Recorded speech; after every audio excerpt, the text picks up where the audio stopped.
지금 보신 이유라면 정부가 민주당이 50조 원이 아닌 그 이상을 준비해도 한국에서 일하겠다는 기업은 별로 없을 겁니다.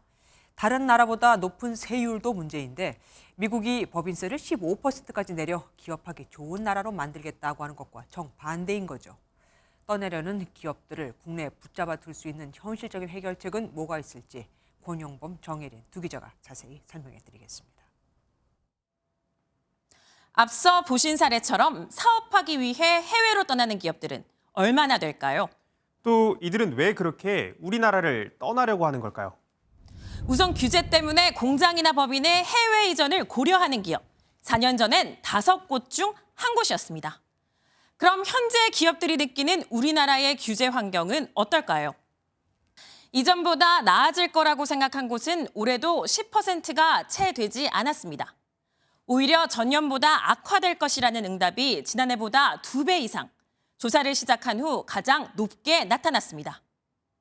작년 한 해만 300여 개 이상의 규제 개선을 정부에 요청을 했었고요. 50여 개 정도 정부가 수용을 하셔서 이렇게 수치적으로만 보면 이제 많이 해주는 것 같이 보이는데 사실 굵직한 규제 하나를 푸는 게 굉장히 어려운 작업이고. 그럼 이렇게 기업들의 발목을 잡는 규제는 어떤 것들이 있을까요? 먼저 법인세가 꼽힙니다. 현재 우리나라 법인세는 26%로 미국과 OECD 평균인 21%보다 높은 수준인데요.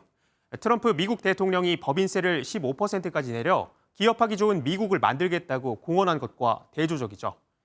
모든 업종에 적용되는 주 52시간제 역시 부담입니다. 우리나라도 미국처럼 탄력적인 노동 정책이 필요하다는 목소리가 나오는 이유입니다. 자율주행이나 인공지능, 원격 의료 등 다양한 혁신 기술을 시도하는 스타트업들이 기존 규제에 가로막히는 경우도 많은데요. 실제 글로벌 100대 유니콘 기업이 국내에서 사업을 할 경우 과반이 넘는 기업이 규제 때문에 아예 못하거나 제한적으로 운영할 수밖에 없었습니다. 이에 스타트업 중 무려 64%가 규제로 어려움을 겪고 있다고 대답했는데요.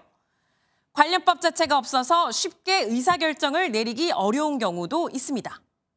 대기업이 하지 않았거나 기존에 없는 것들을 시도를 하는 부분이 대부분인데요. 신산업은 이게 위법인지 합법인지를 가릴 수 없는 그런 아예 무법인 상황인 경우가 굉장히 많습니다. 이 같은 규제 환경 속에서 지난해 본사를 해외로 옮기는 것과 같은 이른바 플립을 선택한 스타트업은 186곳, 10년 만에 6배나 많아졌습니다.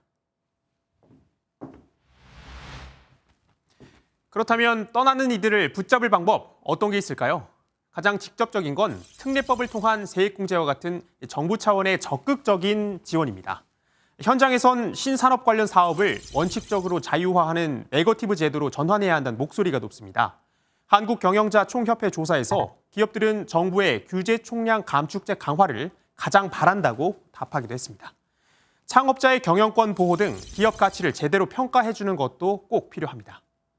신산업이 한국에서 마음 놓고 탄생할 수 있게 만들어줘야 된다. 최소한 미국과 OECD 평균 정도로는 우리가 규제를 해제하자 이렇게 제안드립니다.